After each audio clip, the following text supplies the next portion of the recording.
Hello guys, तर स्वागत आहे तुमचं आपल्या या यूट्यूब चॅनलवरती. मित्रांनो, चॅनलवर नवीन असाल तर चॅनलला सबस्क्राईब नक्की करा आणि अशाच नवनवीन अपडेट्स पाहत राहा. अंश या विक्रांतला आत्तापर्यंत मिनलबद्दल काहीही माहिती नव्हती. अंश जेव्हा कॉन्फरन्समध्ये व्यस्त होता तेव्हा तरुणने तृप्तीला फोन करून तिची विचारपूस केली. हॅलो तृप्ती, तू ठीक आहेस ना? तिकडून तृप्तीने रडवेल्या आवाजात उत्तर दिले. तरुण तरुण ती मिनल.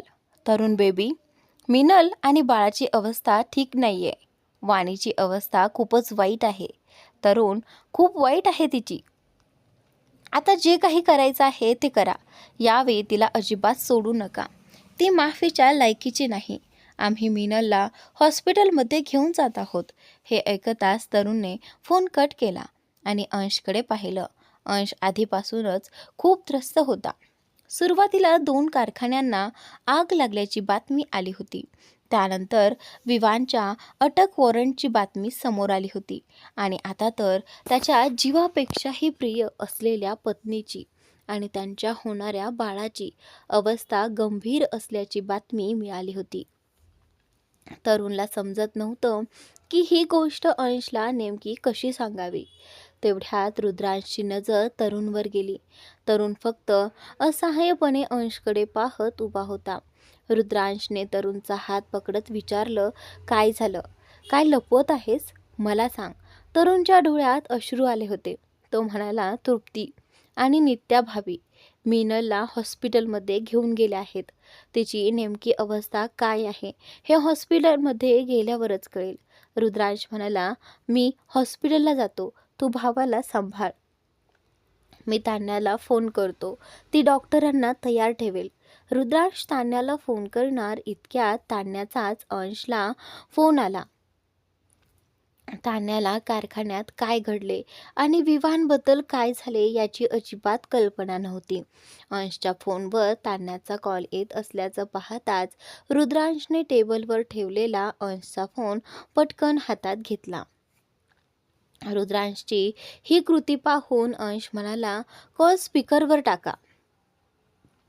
रुद्रांशने विषय बदलत म्हणाला, भाऊ, तान्याचा फोन आहे, मी तिच्याशी बोलतो. अंशने हताशपणे टेबलवर हात आपटला आणि रागाने म्हणाला, मी जेवढं सांगितलं आहे तेवढंच करा, नाहीतर इथून निघून जा, मला एकटं सोडा. तेवढ्यात तान्याचा फोन कट झाला. रुद्रांशने सुटकेचा श्वास घेतला. इतक्यात पुन्हा फोन वाजला. अंशने रुद्रांशच्या हातातून फोन हिसकावून घेतला आणि कॉल रिसीव्ह केला. समोरून तान्याचा घाबरलेला आणि घाईघाईचा आवाज आला, भाऊ प्लीज लवकर हॉस्पिटलमध्ये या. मिनलला खूप दुखापत झाली आहे. तिची अवस्था अजिबात ठीक नाहीये. प्लीज भाऊ, लवकर या. हे ऐकताच अंशच्या हातापायांतील त्राणच गेले. एवढं सगळं घडूनही ज्या अंशचं डोकं शांतपणे काम करत होतं, मिनलबद्दल एक वाईट बातमी ऐकताच त्याचं मन सुन्न झालं.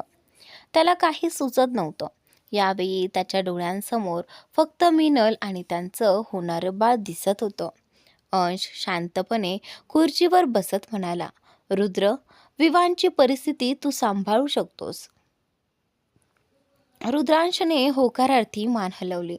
अंशने तरुण आणि दिशाकडे पाहत विचारलं, तुम्ही दोघं कारखान्याचं आणि व्यवसायाचं झालेलं नुकसान सांभाळू शकाल? तरुणने होकारार्थी मान हलवत म्हटलं, आम्ही सगळं सांभाळून घेऊ. भाऊ, तुम्ही प्लीज हॉस्पिटलला जा. अंशने दोन्ही हात पसरवत हताशपणे एक दीर्घ श्वास घेतला आणि म्हणाला, तरुण, माझ्या बाईकची चावी दे. मला शक्य तितक्या लवकर हॉस्पिटलमध्ये पोहोचायचं आहे. तरुणने चावी देत काळजीने विचारलं, भाऊ, तुम्ही बाईक चालवू शकाल? अंशने होकारार्थी मान हलवत उत्तर दिले, मी ठीक आहे तरुण. निदान मिनलपेक्षा तरी चांगल्या परिस्थितीत आहे. अंशचे डोळे लाल झाले होते. त्याला रडायचे होते, पण त्याचा स्वभाव आणि त्याचा रुबाब त्याला रडण्याची परवानगी देत नव्हता. अंशने स्वतःला सावरले आणि बाईक घेऊन हॉस्पिटलकडे निघून गेला. काही वेळातच अंश हॉस्पिटलमध्ये पोहोचला. तृप्ती, नित्या आणि तान्या तिघीही एका वॉर्डच्या बाहेर बसून डॉक्टर बाहेर येण्याची वाट पाहत होत्या. अंशला पाहताच तृप्ती धावत त्याच्या जवळ गेली. ती अंशच्या छातीशी बिलगत रडत आणि अडखळत म्हणाली, भाऊ, भाऊ, ती मिनल. खूप रक्त वाहत आहे भाऊ. तिला खूप दुखापत झाली आहे. प्लीज यावेळी त्या वाणीला अजिबात सोडू नका. तेवढ्यात मागून एका पुरुषाचा आवाज आला. तू तिची काळजी करू नकोस तृप्ती. मी वचन देतो, यावेळी तिने जे काही केलं आहे त्याची शिक्षा मी स्वतः तिला देईन. हा आवाज दुसऱ्या कोणाचा नसून विक्रांतचा होता. अंश रागाने आपल्या मुठी आवळत म्हणाला, नाही, यावेळी सगळ्यांची शिक्षा मीच ठरवणार. तसंही बरेच दिवस झाले माझी ताकद दाखवून लोकांच्या मनातून अंश आर्यनची भीती कमी होत चालली आहे असं दिसतंय. नाहीतर माझ्या कुटुंबावर हात उचलण्याची कोणाचीही हिंमत झाली नसती. एकाला निवडून निवडून शिक्षा देईन. अंश आपला राग व्यक्त करत होता. तेवढ्यात वॉर्डचा दरवाजा उघडून एक डॉक्टर 2 नर्ससोबत बाहेर आले. अंशला पाहताच डॉक्टर तिथेच थांबले. अंश मात्र फक्त त्यांच्याकडे पाहत राहिला. यावेळी अंशची एक नजरच कोणालाही घाबरवण्यासाठी पुरेशी होती. अंश काही बोलणार इतक्यात मिनलची स्त्रीरोग तज्ज्ञ डॉक्टर नेहा वॉर्डमधून बाहेर आल्या. त्यांना पाहताच अंशच्या मनात एकाच वेळी अनेक प्रश्न निर्माण झाले. डॉक्टर नेहा आपले ग्लोव्ज काढून नर्सकडे देत म्हणाल्या, मला तुमचं कौतुक करावंसं वाटतं मिस्टर आर्यन. तुमच्या पत्नीचं वय जरी कमी असलं तरी त्यांची समजूतदारपणाची पातळी खूप जास्त आहे. आपल्या बाळाबद्दल त्या खूपच जागरूक आणि काळजीवाहू आहेत. त्या खऱ्या अर्थाने एक फायटर आहेत. मला माहीत नाही पण त्या क्षणी त्यांचा मेंदू इतक्या पटकन कसा काम करू लागला.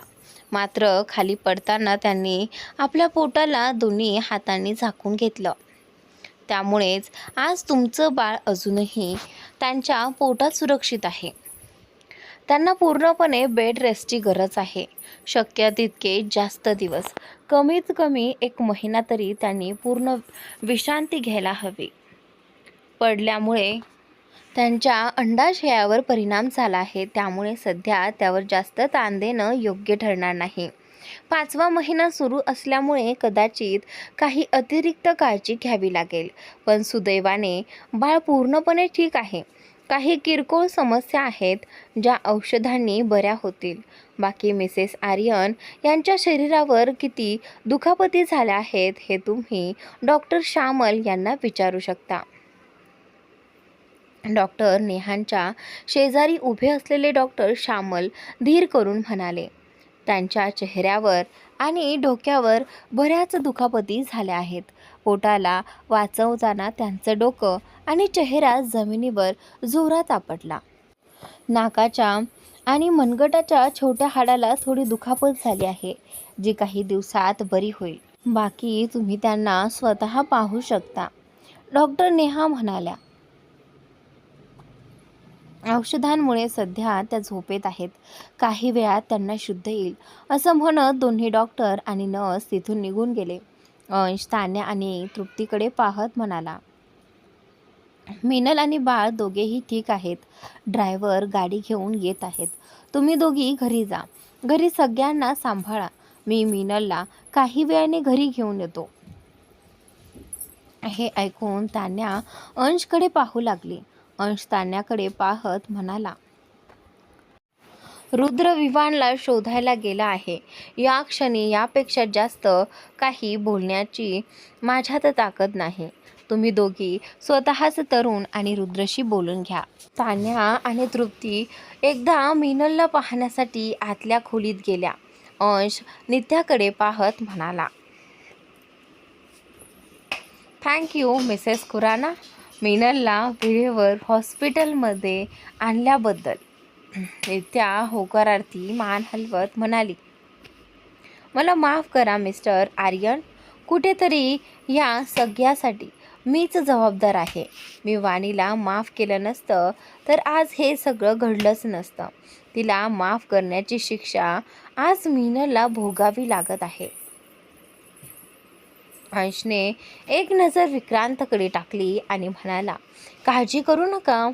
यावेळी तिला कोणतीही माफी मिळणार नाही आणि कोणतीही दया देखील केली जाणार नाही. वाणी ही विक्रांतची बहीण होती. हे सगळं ऐकताना विक्रांतला खूप दुःख होत होतं, पण तो तरी काय करू शकत होता. वाणीने केलेलं कृत्यच इतकं गंभीर होतं की आता तिला तिच्या चुकीची शिक्षा मिळणं आवश्यक होतं. तान्या बाहेर येत म्हणाली, भाऊ, आम्ही दोघी घरी जात आहोत. तुम्ही मीनलकडे जा. तिला कधीही शुद्ध येऊ शकते. शुद्धीवर आल्यानंतर तुम्ही तिच्यासोबत असणं गरजेचं आहे, नाहीतर ती घाबरून शकते. अंशने होकारार्थी मान हलवली आणि तो खोलीच्या आत गेला. मीनलला अशा अवस्थेत बेडवर निश्चल पडलेलं पाहून अंशचं मन अक्षरशः तुकडे तुकडे होत होतं. जणू प्रत्येक क्षणी हसणाऱ्या गोड आणि खोडकर फुलपाखराचे कोणीतरी पंखच तोडून टाकले होते. तिच्या चेहऱ्यावर अनेक ओरखडे होते, जणू काचेच्या तुकड्यांनी तिच्यावर वार केले असावेत. तिच्या नाकावर, हनुवटीवर आणि डोक्यावर छोट्या छोट्या पट्ट्या बांधलेल्या होत्या. तिच्या डाव्या हाताला प्लास्टर लावलेलं होतं. अंश मीनलच्या जवळ बसला. त्याने हळुवारपणे तिच्या पोटावरून हात फिरवत म्हटलं, मी वचन देतो बेबी, ज्या कोणामुळे तुला आणि तुझ्या आईला एवढा त्रास सहन करावा लागला आहे त्याचं अस्तित्वच मी मिटवून टाकेन. त्या तुमच्या दोघांकडे वाईट नजरेने पाहणाऱ्यांना मी कधीही सोडणार नाही. मी वचन देतो. अंश बोलत असतानाच मीनलने हळूहळू आपले डोळे उघडले आणि अंशकडे पाहिलं. अंशला पाहताच तिच्या डोळ्यांच्या कोपऱ्यातून अश्रूंचे थेंब ओघळून गालावर आले.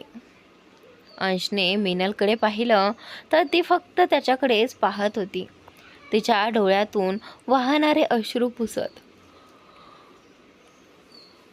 अंश तिच्याकडे झुकला आणि तिच्या कपाळावर हलकेच चुंबन घेत म्हणाला, सगळं ठीक आहे माझी स्ट्रॉंग लेडी. तुला कल्पनाही आहे का आज तू एकाच वेळी किती जणांचे जीव वाचवलेस? मीनल काहीच न समजल्यासारखी अंशकडे पाहू लागली. अंशने तिच्या पोटावरून प्रेमाने हात फिरवत म्हटलं, माझा, तुझा आणि आपल्या संपूर्ण कुटुंबाचा.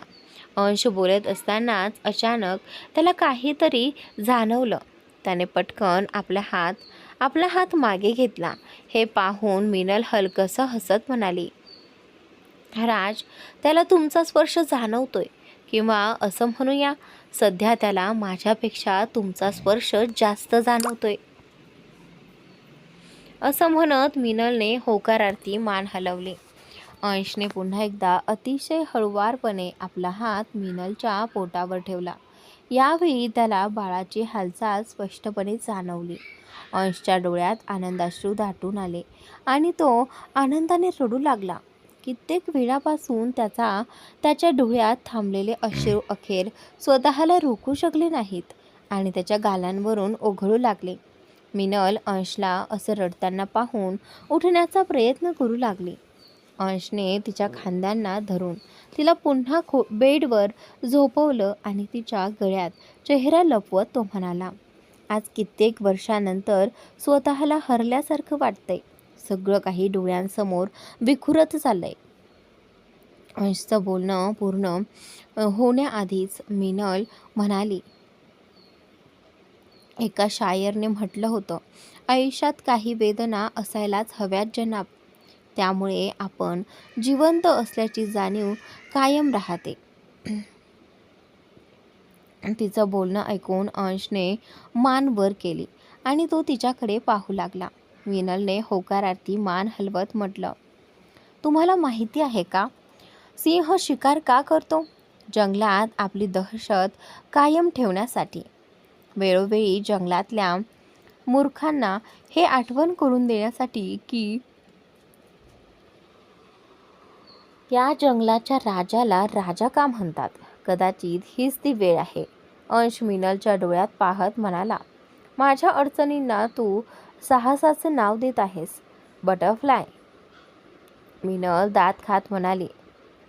आपल्या बाळासोबत जे काही होणार होतं त्याला कोणतं नाव द्यायचं ते तुम्हीच सांगा राज. आजच्या या एका घटनेने मला एक गोष्ट समजली. श्वास कोणाचीही वाट पाहत नाही, तो एकतर चालू राहतो किंवा कायमचा थांबतो. यावेळी मी माझ्या आतल्या राक्षसाला जागं केलं आहे. तुमच्या शत्रूंना त्यांची खरी औकात दाखवा राज. अंश मीनलकडे लक्षपूर्वक पाहत होता. त्याने मीनलला इतक्या रागात कधीच पाहिलं नव्हतं. आत्तापर्यंत त्याला वाटत होतं की मीनल फक्त प्रेम करण्यासाठीच बनली आहे, पण आज पहिल्यांदाच त्याने तिचं हे रूप पाहिलं होतं. कदाचित तिच्या मनातली आई जागी झाली होती. आपल्या बाळावर कोणाचीही वाईट नजर पडलेली तिला सहन होणार नव्हती. कधी परिस्थिती माणसाला असं काही बनवते जे तो कधीच बनवू इच्छित नसतो. अंशने मीनलचा हात आपल्या हातात घेतला आणि म्हणाला, मला माहीत आहे, चलाकी, वाईटपणा आणि निर्लज्जपणा यांच्या मिश्रणाला आजकाल हुशारी म्हणतात. काळजी करू नकोस बटरफ्लाय, तुझ्या नवऱ्यामध्ये हे तिन्ही गुण आहेत. मीनलच्या या अवस्थेत तिने जास्त ताण घेऊ नये असंच अंशला वाटत होतं. म्हणून तो तिचं लक्ष दुसरीकडे वळवण्याचा प्रयत्न करू लागला. तो हसत मीनलकडे प्रेमाने पाहू लागला. अंशच्या त्या प्रेमळ नजरा पाहून मीनल हसत म्हणाली, काय पाहत आहात राज? या डागांनी भरलेल्या चेहऱ्यात तुम्ही तुमची सुंदर बटरफ्लाय शोधत नाही ना? अंश म्हणाला, ज्याला कुठेतरी हरवलं असेल त्यालाच शोधलं जातं. माझी बटरफ्लाय तर इथेच आहे, मग तिला शोधायची गरजच काय? तू आजही माझ्यासाठी तितकीच सुंदर आहेस जितकी आपल्या लग्नाच्या दिवशी होतीस, जेव्हा पहिल्यांदा तू माझ्याशी त्या पायऱ्यांवर धडकली होतीस. त्या एका धडकेतच माझं सगळं सुख आणि चैन घेऊन गेलीस. अंशचं बोलणं ऐकून मीनलने गोड चेहरा करत म्हटलं, हो का? नक्कीच घेतलं असेल. मी तुमच्या आयुष्यातली ती आफत आहे मिस्टर आर्यन, जिला तुम्ही मोठ्या हौसेने आपल्या गळ्यात बांधून घेतलं होतं. आता आयुष्यभर सहन करा. तुमच्याकडे दुसरा कुठलाही पर्याय नाही.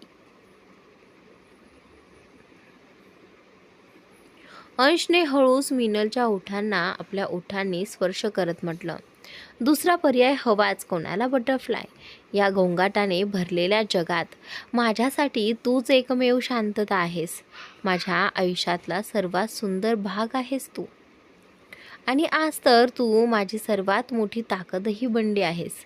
मीनल काहीतरी विचार करत म्हणाली,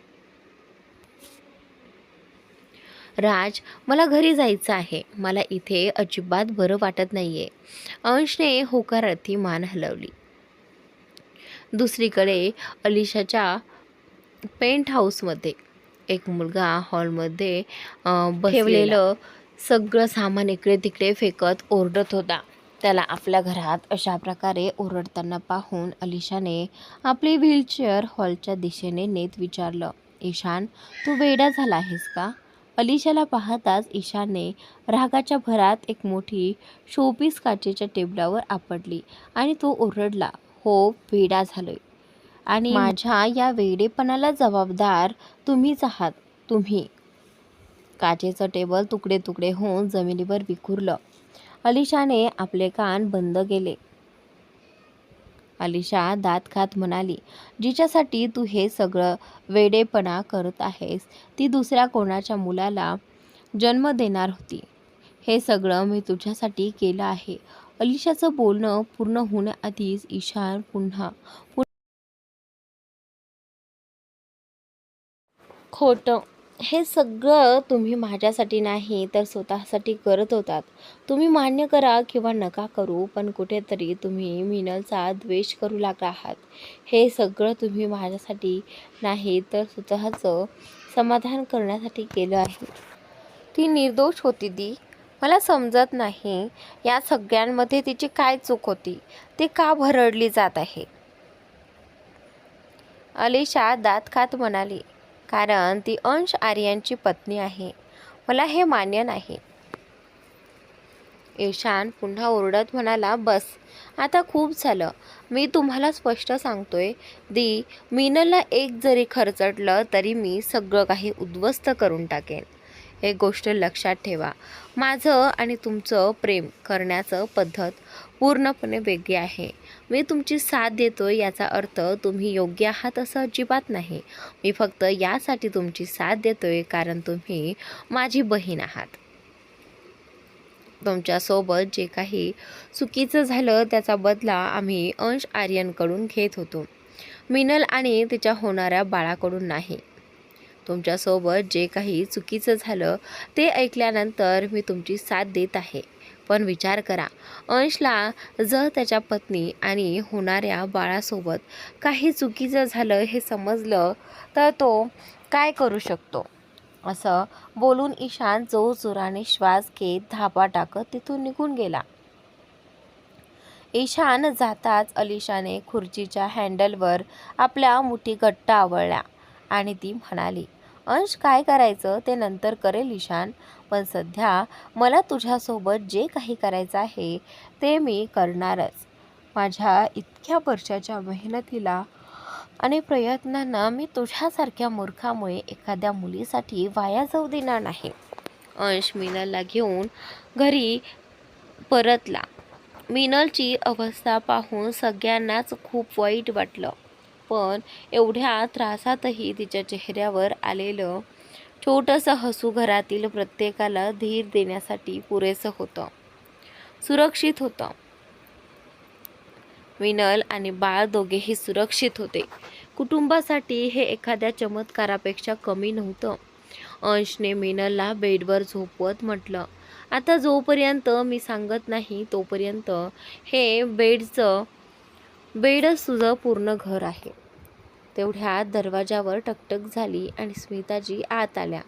हा हॉलला लागून असलेला गेस्ट रूम होता. अंश आणि मीनल सध्या काही दिवस तिथेच राहणार होते. स्मिताजी मीनलसाठी सूप घेऊन आल्या होत्या. त्यांना पाहताच अंशने मीनलला बेडच्या आधाराने बसवलं. स्मिताजी खूप प्रेमाने आणि काळजीपूर्वक मीनलला सूप पाजत होत्या. सूप पाजल्यानंतर त्यांनी तिचा चेहरा स्वच्छ केला. स्मिताजी बाहेर जाण्यासाठी निघणार इतक्यात अंशने त्यांना हाक मारली, आई. अंशच्या तोंडून आई हा शब्द ऐकून स्मिताजी मागे वळून त्याच्याकडे पाहू लागल्या. अंश काही क्षण विचार करत म्हणाला, मी कधीच माझ्या वाट्याचं प्रेम तुमच्याकडून घेतलं नाही, पण तुम्ही माझ्या वाट्याचं प्रेम माझ्या बाळाला आणि मीनलला द्याल का? अंशचं बोलणं ऐकून मीनल त्या दोघांकडे पाहू लागली. स्मिताजी हलकसं हसत म्हणाल्या, मग यांच्या वाट्याचं प्रेम मी कोणाला देणार? अंश त्यांच्याकडे पाहू लागला. स्मिताजीने त्याच्या हातावर हात ठेवत म्हटलं, तू काळजी करू नकोस, मी मीनलची पूर्ण काळजी घेईन. तिला कोणत्याही गोष्टीची कमतरता भासू देणार नाही. उद्यापासून माझ्यासोबत एक केअरटेकर सुद्धा दिवसभर मीनलसोबत राहील. हे ऐकून अंशला खूप बरं वाटलं. स्मिताजीने मीनलसाठी आधीपासूनच सगळी तयारी केली होती. स्मिताजी खोलीच्या बाहेर जाऊ लागल्या. अंशही पुन्हा त्यांच्या मागे गेला. स्मिताजी थांबल्या आणि अंशला म्हणाल्या, मी विवानची काळजी करत नाहीये, कारण तू आणि केशवजी आहात ना त्याची काळजी घेण्यासाठी, त्यामुळे मला त्याची चिंता करण्याची गरजच नाही. आता आश्चर्यचकित होण्याची वेळ अंशची होती. पहिल्यांदाच अंशला जाणवलं की स्मिताजी त्याच्या मनातलं सगळं समजून घेतात. आपल्या आयुष्यातील कित्येक वर्ष स्मिताजींच्या प्रेमापासून आणि आपलेपणापासून दूर राहून गेली याचं त्याला आता दुःख होत होतं. अंशने मीनलला आराम करण्यास सांगितलं आणि स्वतः फोन घेऊन बाल्कनीमध्ये निघून गेला. अंशने फोनवर रुद्रांशला विचारलं, विवानची काही माहिती मिळाली का? रुद्रांश म्हणाला, मीनल आणि बेबी कसे आहेत? तान्याने सांगितले की आता सगळं काही ठीक आहे. अंश चेहऱ्यावर समाधानाचा भाव आणत म्हणाला, सगळं ठीकच आहे. तिला बरीच दुखापत झाली आहे, पण तरीही ती हसत आहे. रुद्रांश हसत म्हणाला, तिच्या रक्तातच धैर्य आहे. असो, इथली परिस्थिती काही फार चांगली नाहीये. याशिवाय एक चांगली गोष्ट आहे की विवान जिथे कुठे आहे तिथे तो जिवंत आहे आणि सुरक्षित आहे. विवानचं लोकेशन एका समुद्र किनाऱ्यावर ट्रेस झालं होतं. आम्ही सध्या तिथेच आलो आहोत. विवानचा मोबाईल आणि त्याच्या काही वस्तू मिळाल्या आहेत, पण अजूनही त्याच्याबद्दल कोणतीही माहिती मिळालेली नाही. 2 लोकांनी सांगितलं की काही वेळापूर्वी एक मुलगी आणि तिची आई एका जखमी मुलाला आपल्यासोबत घेऊन गेल्या आहेत. अंश म्हणाला, विवानला सोड, त्या आई मुलीबद्दल माहिती मिळव. रुद्रांश म्हणाला, त्यांच्याबद्दल कोणतीही माहिती मिळालेली नाही. फक्त एवढं समजलं आहे की ती मुलगी खूप चांगली पोहणारी आहे. नाहीतर विवानसारख्या मुलाला समुद्राच्या पाण्यातून बाहेर ओढून आणणं आणि त्याला CPR देणं हे कोणत्याही सामान्य व्यक्तीच्या आवाक्यातलं काम नाही. अंशने एक दीर्घ श्वास घेत म्हणाला, ठीक आहे, मी आता. त्यावेळी समोरून रुद्रांश लगेच म्हणाला, काही फायदा नाही भाऊ, तुम्ही इथे आला तर तरी आम्ही जे करत आहोत तेच तुम्ही करणार. त्यापेक्षा आज तुम्ही मीनल सोबतच थांबा. विवानबद्दल काही माहिती मिळाली तर मी तुम्हाला लगेच सांगतो. हो, आणि घरात बसून तुम्ही अजून एक काम करू शकता. अंश सावध होत म्हणाला, घरातून? इथून मी काय करू शकतो? रुद्रांश म्हणाला, शिक्षेची तयारी करा, विचार करा कोणाला काय शिक्षा द्यायची आहे. असं म्हणत रुद्रांशने फोन कट केला. काहीतरी विचार करताच अंशच्या चेहऱ्यावर कठोर भाव आले. त्याने डोळे बंद केले आणि काही वेळ विचार करू लागला. तेवढ्यात त्याला आतून मीनलचा आवाज ऐकू आला. अंशने लगेच स्वतःला सावरलं आणि चेहऱ्यावर हसू आणत तो आत गेला. असेच बरेच दिवस निघून गेले, पण विवानचा अजूनही काहीच पत्ता लागला नव्हता. रुद्रांशने आपल्या सर्वात विश्वासू आणि हुशार ऑफिसर अथर्वला विवानच्या शोधासाठी कामाला लावलं. मीनलची प्रकृती आता पूर्वीपेक्षा थोडी सुधारली होती. अंश आणि रुद्रांश बोलत बोलत खोलीकडे आले. तिथे आधीपासूनच तृप्ती आणि तान्या मीनलसोबत बसून गप्पा मारत होत्या. मीनल तृप्तीला म्हणत होती, आणि तू सांग, तुझ्या रिलेशनशिपचं काय अपडेट आहे? आणि त्यावेळी तृप्तीने चेहरा वाकवत उत्तर दिलं, अपडेट? इथे एक डेट मिळणं हीच खूप मोठी गोष्ट आहे. अंश आणि रुद्रांशला पाहताच तिघीही शांत झाल्या. रुद्रांशने तान्याला तिथे पाहून विचारलं, तान्या, तुम्ही इथे? तान्या म्हणाली, हो, आज माझी सुट्टी होती म्हणून मीनलला भेटायला आले, त्यामुळे मी आणि डॅड इथे आलो. डॅड?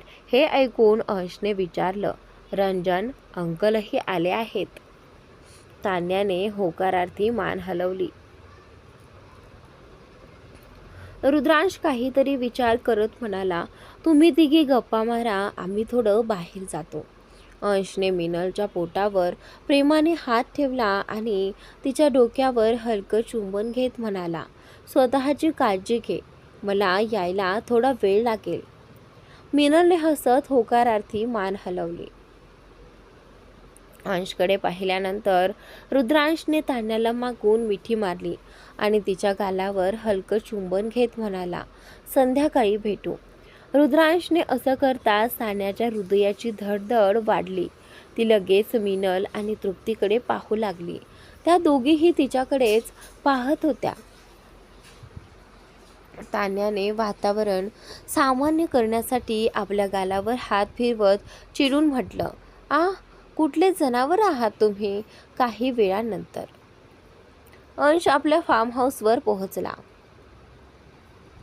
फार्म हाऊसच्या पार्किंगमध्ये एका मुलाला दोरीने बांधून एका कोपऱ्यात बेशुद्ध अवस्थेत ठेवण्यात आलं होतं. त्याची अवस्था खूपच वाईट झाली होती. जणू अनेक दिवसांपासून त्याला मारहाण करण्याव्यतिरिक्त काहीही खायला दिलं नव्हतं. अंशने तिथे उभ्या असलेल्या गार्डला आदेश दिला, याच्या तोंडावर पाणी मारा, थोडं शुद्धीवर येऊ द्या याला. चेहऱ्यावर पाणी पडताच तो मुलगा तडफडत ओरडला, बस करा प्लीज, मी सगळं काही सांगायला तयार आहे. मग तुम्ही लोक मला का मारत आहात? तेवढ्यात त्या मुलापासून काही अंतरावर बसलेला अंश म्हणाला, कारण आत्तापर्यंत तुझं ऐकण्यासाठी कोणी आलंच नव्हतं लुईस. लुईसने थकलेल्या आणि अर्धवट उघडलेल्या डोळ्यांनी अंशकडे पाहिलं. तेवढ्यात लुईसच्या कानावर काही मशीनचे आवाज पडले. त्याने अंशच्या बाजूला काही अंतरावर उभ्या असलेल्या रुद्रांशकडे पाहिलं. रुद्रांश एका ड्रिल मशीनचे एकामागून एक सगळे पिन तपासत होता. रुद्रांशला पाहताच लुईसच्या चेहऱ्यावर एक विचित्र भीती पसरली. तेवढ्यात रुद्रांशने अंशकडे पाहत म्हटलं, याच्यासाठी हा ड्रिलर अगदी योग्य आहे भाऊ. अंशने लुईसकडे पाहिलं आणि रुद्रांशला म्हणाला, असं आहे तर मग वाट कसली पाहतोयस?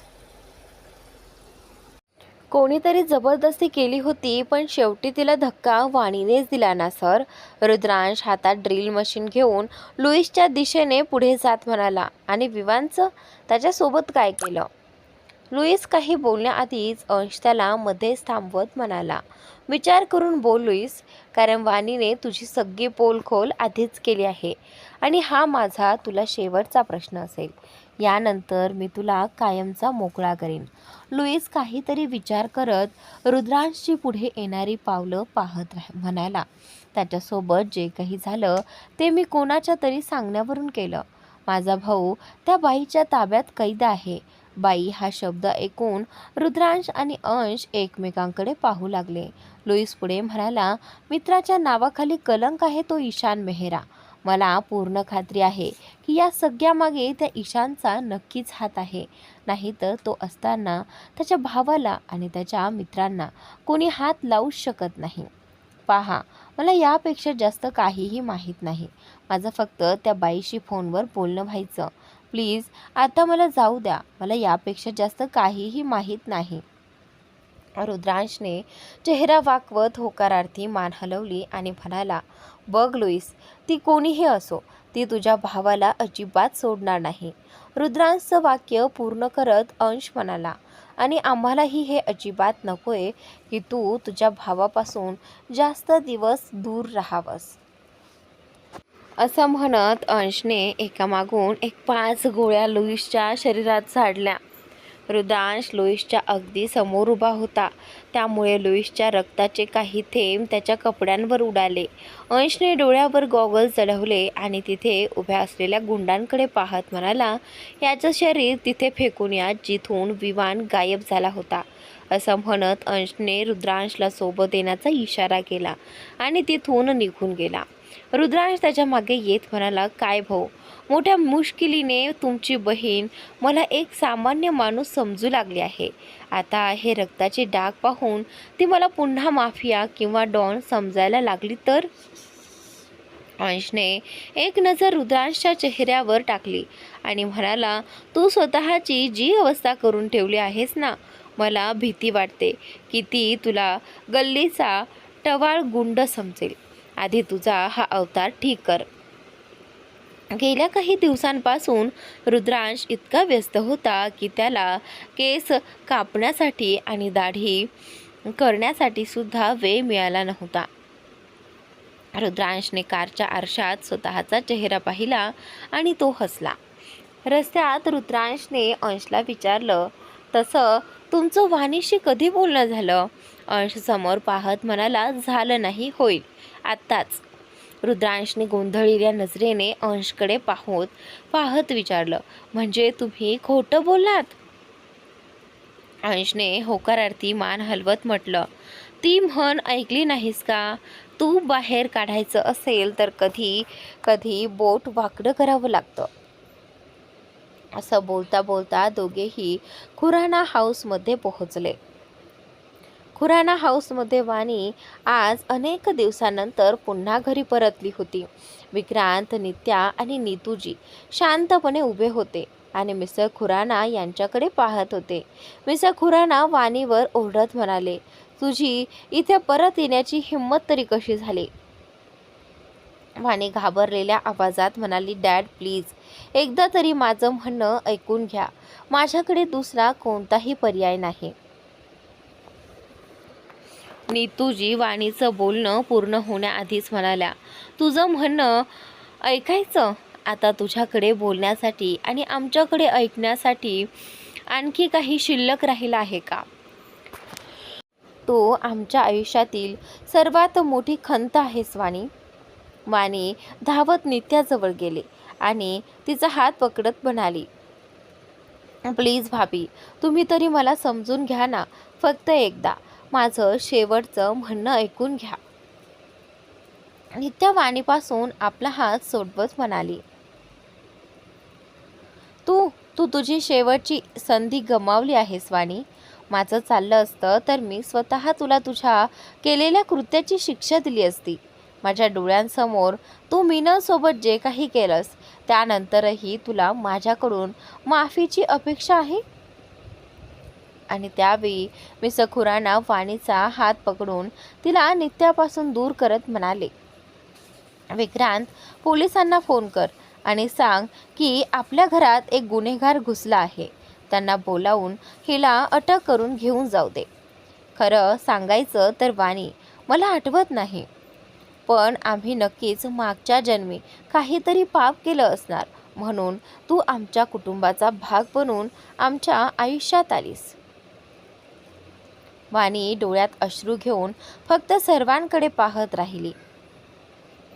वाणीने शेवटचा एक प्रयत्न करत विक्रांत जवळ जाऊन म्हटलं, भाऊ, तुम्ही मला जी काही शिक्षा द्याल ती मला मान्य आहे, पण एकदा माझं म्हणणं ऐकून घ्या. मी नाईलाजाने हे सगळं केलं भाऊ. तेवढ्यात दरवाजातून आत येत असलेल्या अंशचा आवाज ऐकू आला, तू चुकीच्या व्यक्तीकडून शिक्षेची अपेक्षा करत आहेस वाणी, कारण तुला कोणती शिक्षा द्यायची हे मी ठरवणार आहे. मिस्टर खुराना, आज मलाही या गोष्टीची खूप मोठी खंत आहे. ही वाणी तुमच्या कुटुंबाचा एक भाग आहे, पण आता या गोष्टीचा पश्चाताप करून काही फायदा नाही. तिला शिक्षा मिळणार हे मात्र निश्चिंत आहे. अंशला पाहताच वाणीचा चेहरा भीतीने पांढरा पडला. त्याच वेळी सर्वांच्या नजरा अंशसोबत आत आलेल्या रुद्रांशकडे गेल्या. त्याच्या कपड्यांवर रक्ताचे डाग लागलेले होते. अंश सोफ्यावर बसत म्हणाला, वाणी इतका आग्रह करत आहे तर एकदा तिचं म्हणणं ऐकूनच घेऊया. शेवटी अशी कोणती मजबुरी होती तिची की तिला माझ्या पत्नीवर आणि माझ्या बाळावर एक क्षणासाठीही दया आली नाही. रुद्रांशने लुईसचा फोन समोरच्या टेबलवर ठेवला आणि म्हणाला, तर वाणी, तू स्वतः सगळं सांगणार आहेस की आम्ही सगळ्यांना दाखवू? खरं तर तू स्वतः सांगितलंस तर तेच जास्त चांगलं होईल, कारण लुईसच्या फोनमध्ये जे काही आहे ते या कुटुंबातील कोणालाही पाहण्यासारखं अजिबात नाही. विक्रांतने गोंधळलेल्या नजरेने रुद्रांशकडे पाहत विचारलं, शेवटी या फोनमध्ये असं काय आहे मिस्टर शेखावत? रुद्रांश सर्वांकडे पाहत म्हणाला, तुम्हाला माहिती आहे का, वाणी आज इतक्या दिवसानंतर अचानक घरी का आली आहे? आणि घरी येताच ती अचानक तुम्हा सगळ्यांना तिचं सत्य का सांगू इच्छित आहे? सगळेजण रुद्रांशकडे पाहू लागले. रुद्रांश वाणीकडे पाहत होता. वाणी मात्र नकारार्थी मान हलवत होती. अंशने रुद्रांशचं म्हणणं पुढे पूर्ण करत सांगितलं, कारण या फोनमध्ये जे काही आहे ते सगळं आज सकाळीच एका अनोळखी व्यक्तीने सोशल मीडियावर व्हायरल केलं आहे. रुद्रांशने फोन उचलत म्हटलं, तुला सांगायचं नसेल तर ठीक आहे, मी सगळ्यांना दाखवतो. वाणीने रुद्रांशला अडवत घाबरून म्हटलं, नको प्लीज, मी सगळं सांगते. असं म्हणत वाणीने मान खाली घातली आणि त्या रात्री तिच्यात आणि लुईसमध्ये नशेच्या अवस्थेत जे काही घडलं होतं ते सगळं सर्वांना सांगून टाकलं. वाणीने सर्वांना हेही सांगितलं की त्या रात्रीचा व्हिडिओ तयार करून एक स्त्री तिला ब्लॅकमेल करत होती. वाणी रडत पुढे म्हणाली, मला माफ करा, मी नाईलाजाने हे सगळं केलं. ती श्री मला दररोज हा व्हिडिओ व्हायरल करण्याची धमकी देत होती. मला मीनलला किंवा तिच्या बाळाला कोणतीही इजा करायची नव्हती. अंशने रागाने दात आवळत म्हटलं, पण तू हे सगळं केलंस हे माहीत असूनही की तुझ्या या कृत्यामुळे मीनल आणि माझ्या बाळाच्या जीवाला धोका निर्माण होऊ शकतो. विक्रांतने वाणीला एक थप्पड मारत रागाने म्हटलं, वाणी, प्रत्येकाकडून चुका होतात. तू ही गोष्ट आम्हाला आधीच सांगितली असतीस तर आम्ही याला तुझी चूक म्हणून समजून तुला माफ केलं असतं. पण तुझी एक चूक लपवण्यासाठी तू अनेक गुन्हे करून बसलीस. नीतूजी स्वतःला असहाय्य वाटत रुद्रांशकडे पाहत म्हणाल्या, मी वाणीचा तो व्हायरल झालेला व्हिडिओ पाहू शकते का? रुद्रांशने नकारार्थी मान हलवत सांगितलं, नाही आंटी, कारण या फोनसोबतच आम्ही इतर सर्व ठिकाणांहूनही तो व्हिडिओ डिलीट करून घेतला आहे. वाणीचा तो व्हिडिओ आता त्या स्त्रीशिवाय इतर कोणाकडेही नाही. नीतूजींनी एक नजर रुद्रांशकडे आणि नंतर अंशकडे पाहत म्हटलं, थँक्यू, तुम्हा दोघांचे खूप खूप आभार. अंशने एक दीर्घ श्वास घेत म्हणाला, याची काही गरज नाही मिसेस खुराना, कारण आम्ही इथे जे करायला आलो आहोत त्यानंतर तुम्ही आमचे आभार मानणार नाही, उलट आमच्यावर रागवू शकता. नीतूजी अंशकडे गोंधळलेल्या नजरेने पाहू लागल्या. अंशने काही अंतरावर उभ्या असलेल्या आपल्या गार्डला इशारा करून काहीतरी आणायला सांगितलं. त्यानंतर त्याने विक्रांतकडे एक नजर टाकत म्हटलं, मी सांगितलं होतं ना, सगळ्यांना शिक्षा मी स्वतः देणार. विक्रांतने आश्चर्याने अंशकडे पाहिलं आणि त्यानंतर वाणीकडे पाहिलं. अंश वाणीकडे पाहत म्हणाला, तुला माहिती आहे का वाणी, माझ्या पत्नीने गेल्या कित्येक दिवसांपासून आरशात पाहिलेलं नाही आणि याला कारण तू आहेस. ती दररोज आरशात तिच्या वाढत्या बाळाला पाहायची, पण तुझ्यामुळे आज तिला त्या आरशाचीच भीती वाटू लागली आहे. स्वतःला नशीबवान समज की तू खुराना कुटुंबातील एक भाग आहेस.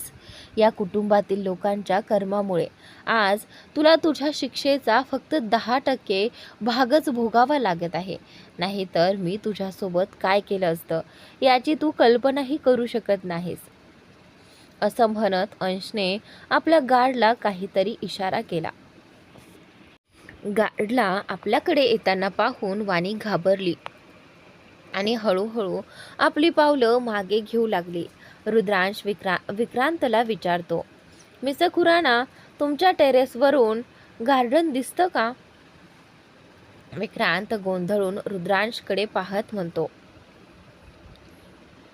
जी, मला काही समजलं नाही. अंश सोफ्यावरून उठत म्हणतो, यात न समजण्यासारखं काय आहे? अगदी साधा प्रश्न आहे. तुमच्या टेरेसवरून गार्डन दिसतं की नाही? विक्रांतचे वडील पुढे येत म्हणतात की जी मिस्टर आर्यन, दिसतं. अंश हसत म्हणतो, ओ नाईस, चला मग सगळे जाऊन पाहूया. अंश आणि रुद्रांश काय बोलत आहेत हे तिथे उपस्थित असलेल्या कोणालाच नीट समजत नव्हतं. दोघेही वाणीला सोडून बाकी सगळ्यांना टेरेसच्या दिशेने जाण्यास सांगतात. नीतूजी असहाय्य नजरेने एकदा वाणीकडे पाहतात आणि मग सगळ्यांसोबत निघून जातात. नित्या धैर्य करून रुद्रांशला म्हणते, रुद्रांशजी, ती वाणी. नित्या आपलं वाक्य पूर्ण करण्याआधीच रुद्रांश म्हणतो, डोंट वरी, ती तिची शिक्षा भोगत आहे. आणि त्यावेळी नित्या एकदा खाली पाहते. तिथे 2 माणसं वाणीचे हात पाय बांधत होती. वाणी स्वतःला सोडवण्यासाठी धडपडत ओरडत होती. तिच्या किंकाळ्या ऐकून सगळ्यांचं मन हादरून जात होतं. अंश तिच्यासोबत नेमकं काय करणार आहे? याचा अंदाज कोणालाही नव्हता. मिस्टर खुराना मनावर दगड ठेवून शेवटी अंशला आपल्या मनातला प्रश्न विचारतात. मिस्टर आर्यन, फक्त एक गोष्ट सांगा, तुम्ही तिला जिवंत ठेवणार आहात ना? वाणीने कितीही मोठी चूक केली असली तरी ती शेवटी त्यांची मुलगी होती. अंश आपल्या दोन्ही हातांचा खिशात ठेवून गार्डनमध्ये दोरीने बांधलेल्या वाणीकडे पाहत म्हणतो, मिस्टर खुराना, जेव्हा माझ्या 2 फॅक्टरींना आग लागली आणि विवानला अटक झाल्याची बातमी मला मिळाली होती ना, तेव्हा माझ्या पत्नीचं आणि माझ्या मुलाचं काय होणार आहे याची मला कल्पनाही नव्हती. पण वेळ आल्यावर सगळं कळलं. मिस्टर खुराना त्यानंतर काहीही बोलत नाहीत. वाणीला एका खांबाला बांधल्यानंतर तिथे असलेले लोक तिच्या चेहऱ्यावर, हातांवर आणि पायांवर भरपूर मध लावतात. वाणी अचानक शांत होते. तिलाही आता काही समजत नव्हतं. नित्याच्या लक्षात लगेच काहीतरी येतं. ती अंशकडे पाहत म्हणते, हे तर जुन्या काळात. अंश हलकसं हसत म्हणतो, मान्य करावं लागेल, बायोलॉजीसोबत तुमचं हिस्ट्रीचं ज्ञानही खूप चांगलं आहे मिसेस खुराना. कोणी काही पुढे बोलण्याआधीच खाली उभे असलेले लोक स्वतःला सुरक्षितपणे झाकून घेतात आणि मधमाशांचे पोळे वाणीजवळ सोडतात. काही क्षणातच वाणी जोरजोरात ओरडू लागते.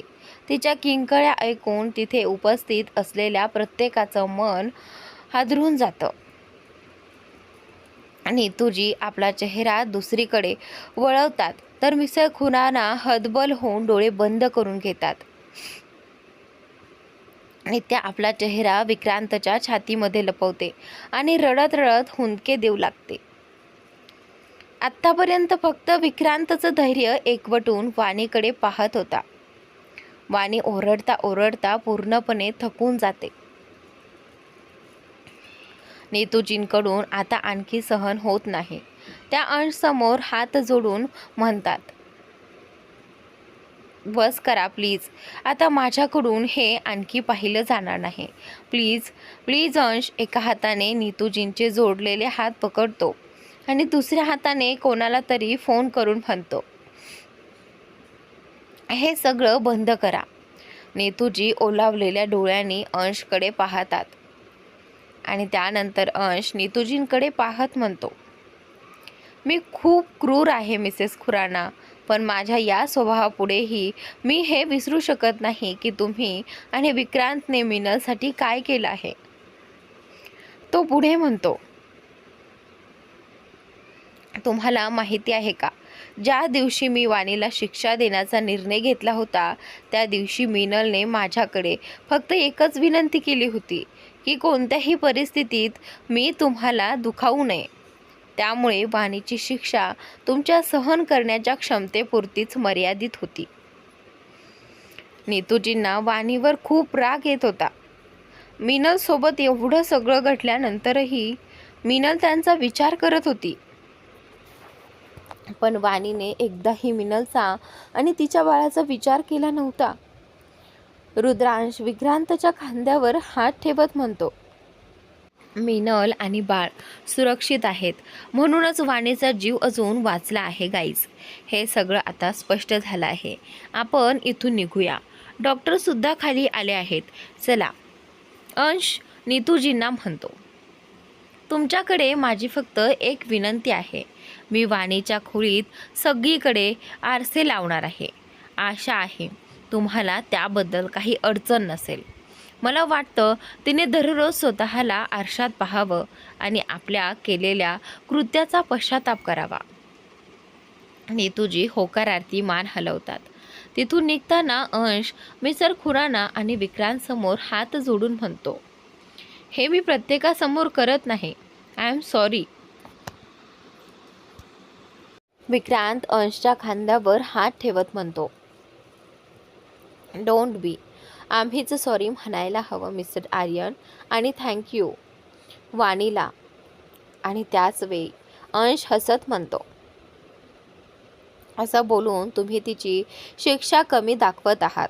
कुठे माझा मूड बदलला तर? मी आधीच सांगितलं आहे, मी खूप क्रूर माणूस आहे. असं म्हणत अंश रुद्रांसोबत तिथून निघून जातो.